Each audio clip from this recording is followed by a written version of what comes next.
आसंता 17 तारीख को सरकार तरफ छुट्टी घोषणा कर जहाँकि ऑफिस स्कूल कॉलेज सबकिछि बंद रहिबो।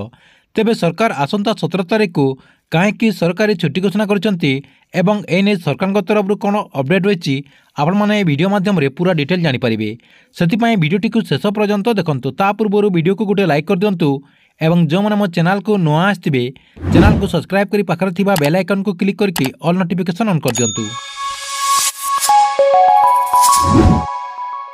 आसंता 17 तारीख में श्रीमंदिर परिक्रमा प्रकल्पर लोकार्पण उत्सव अनुष्ठित होब।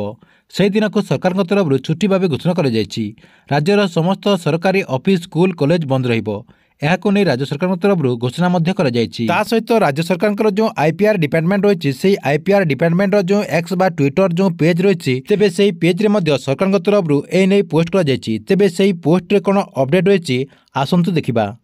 एटी आपने मोबाइल स्क्रीन रे देखिपारे आईपीआर डिपार्टमेंट जो ट्विटर बा एक्स पेज रही से पेज रे एने कौन अपडेट रही देखूँ। आसंता जनवरी 17 तारीख दिन राज्यर समस्त सरकारी कार्यालय तथा स्कूल कॉलेज बंद रहिबो। जनवरी 17 तारीख दिन पुरी श्रीमंदिर परिक्रमा प्रकल्प लोकार्पण उत्सव भक्ति और उत्साह सहित अनुष्ठित होगा जाउछि।